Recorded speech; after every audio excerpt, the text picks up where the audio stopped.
नमस्कार मित्रों, मैं हूं डॉक्टर हरिनिवास और आप सुन रहे हैं शिव महिमनी स्तोत्रम।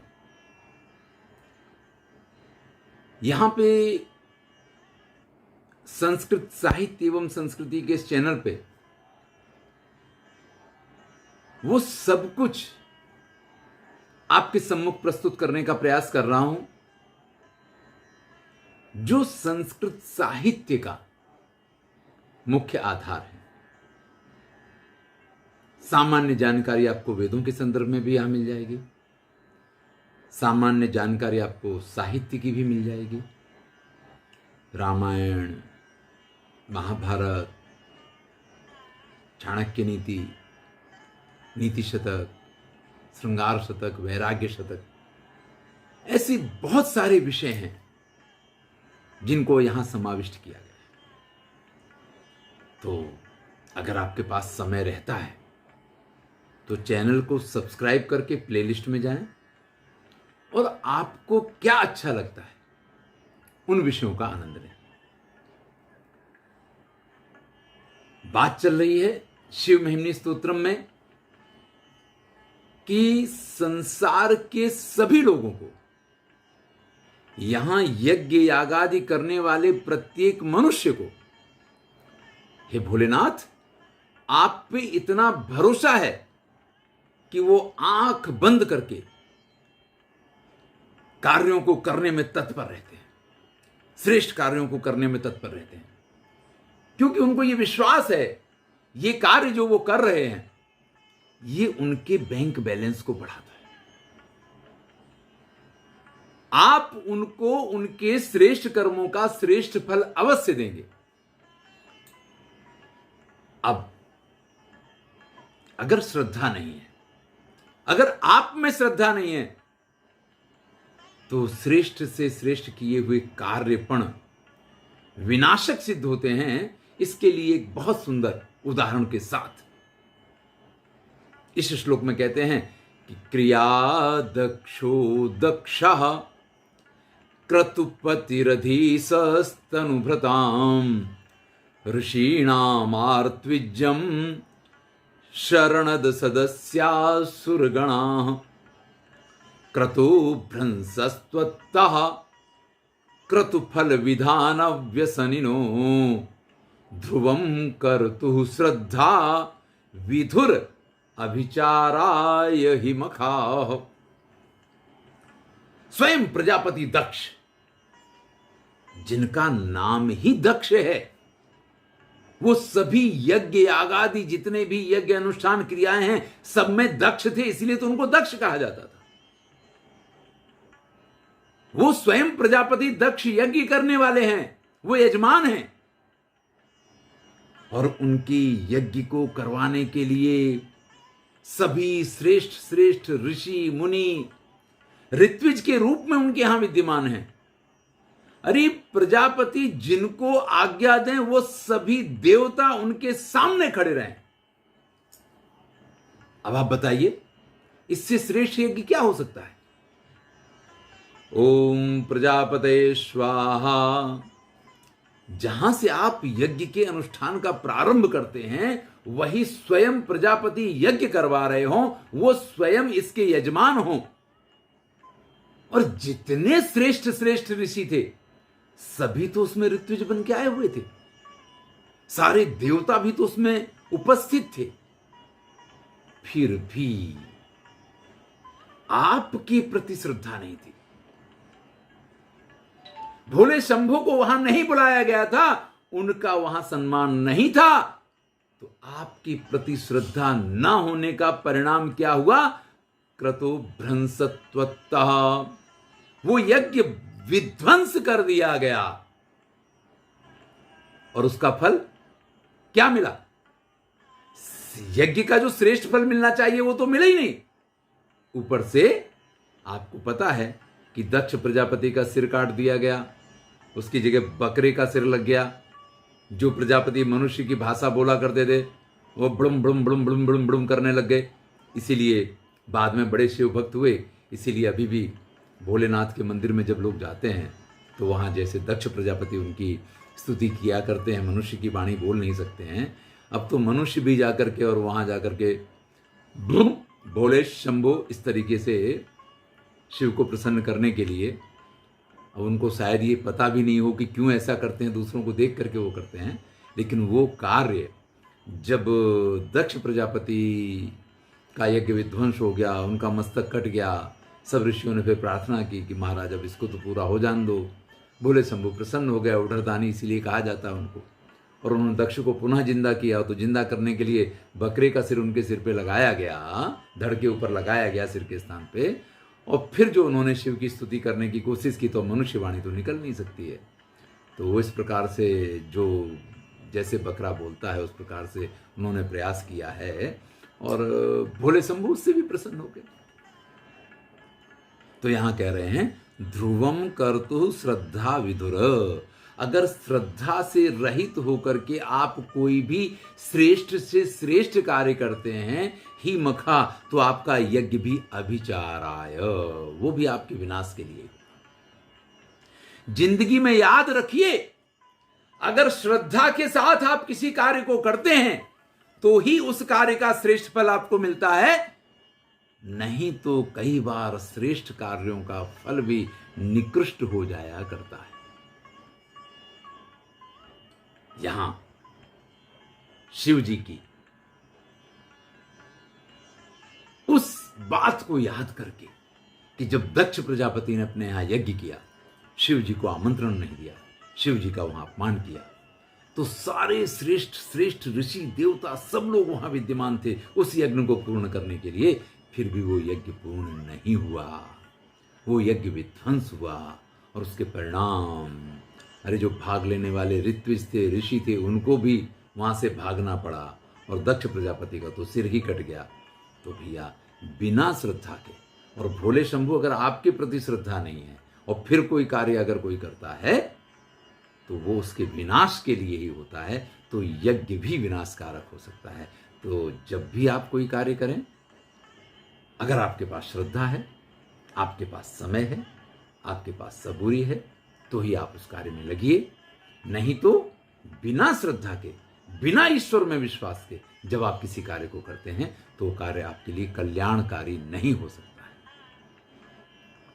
कवित्व देखते हैं, यजमान दक्ष हैं क्रिया में अति दक्ष, जहां अखिल अधीश जिन्हें जाने प्रजाजन हैं, एही शरणागत को पालन करनहार, ऋषि वृंद ऋत्विज सदस्य सुरगण हैं, हाथ सो तिहारे नाथ यज्ञ को विनाश तहां, जाहि यज्ञ फल के विधान को व्यसन है, साची यह बात होती हानि यजमान ही की, जानी जो करत बिन श्रद्धा को जतन है।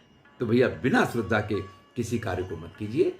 श्रद्धा के बिना अगर आप सिर्फ एक आडंबर के रूप में या सिर्फ एक करणीय कार्य के रूप में कोई यज्ञ आदि करते हैं तो हमारे विनाश के लिए होता है। ईश्वर में श्रद्धा हो, ईश्वर में विश्वास हो, तो ही हमें इस कार्य में आगे बढ़ना चाहिए। और आप कर्मों का फल देने में किस प्रकार से हैं, चलिए एक सुंदर सा श्लोक देखते हैं।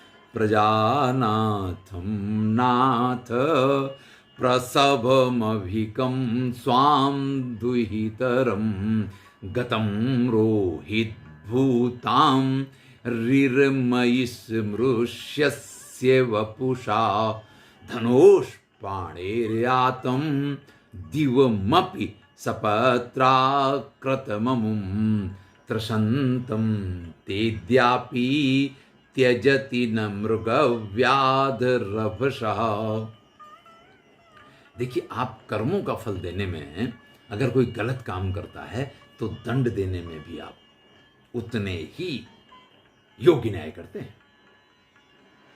यहां एक बड़ी ही प्रसिद्ध कथा है, हमारे पुराणों में पाई जाती है कि ब्रह्मा जी सृष्टि की संरचना कर रहे थे और उन्होंने जब सरस्वती की रचना की तो चूंकि उनने रचना की है तो सरस्वती उनकी पुत्री होती है, लेकिन बड़ी ही सुंदर सरस्वती, तो ब्रह्मा जी उस पर मोहित हो गए।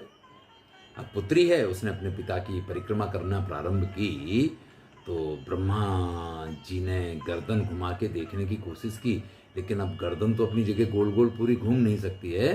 तो उन्होंने 1 सेकेंड के लिए भी आंख से वो ओझल ना हो, इसके लिए अपने शरीर पे चारों तरफ मुख बना लिए कि जिधर भी वो परिक्रमा करते हुए घूमे वहां उसके सौंदर्य को वो देख पाए। और फिर इतने काम से सम्मोहित हो गए उसके ऊपर कि उसके पीछे पड़ गए। उसी बात को यहां लिया है कि प्रजानाथम नाथ, हे भोले शंभो, जब प्रजा को जन्म देने वाले, प्रजोत्पत्ति करने वाले स्वयं ब्रह्मा जी प्रसवमविकम अत्यंत काम से व्याकुल होकर के स्वाम दुहितरम अपनी पुत्री के प्रति गतम रोहित भूताम आकर्षित होकर उसके पीछे पड़े, ऋर्मयशु मृष्यस्य वपुषा, तो वो मृगी बन के वहां से भागे। देखिए, भागने में सबसे तीव्र कौन होता है? अगर आप देखें तो सभी प्राणियों में सबसे तीव्र भाग सकती है तो वो हिरण या हिरणी होती है। व्यद बहुतरम स्तोक मुर्व्याम प्रयाति, कालिदास भी लिखते हैं उसके लिए कि एक बार जमीन पे उसके खुर पड़ते हैं और फिर इतनी लंबी छलांग कि बस 20-25 फुट तो मायने ही नहीं रखता है। और ऐसे जैसे कि जमीन पे तो कभी कभी पैर पड़ता है, आकाश में उड़ती चली जा रही हो। इस प्रकार से उस ब्रह्मा की पुत्री ने, उस सरस्वती ने हिरणी का रूप धारण किया ब्रह्मा जी से बच के भागने के लिए। तो ब्रह्मा जी ने भी मृग का रूप धारण कर लिया और उसके पीछे पीछे दौड़ने लग गए।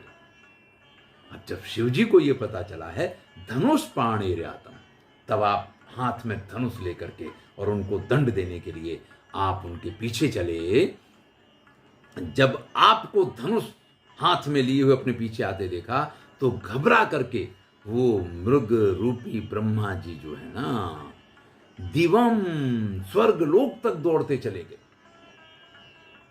लेकिन फिर भी आपके बाणों ने उनका पीछा नहीं छोड़ा।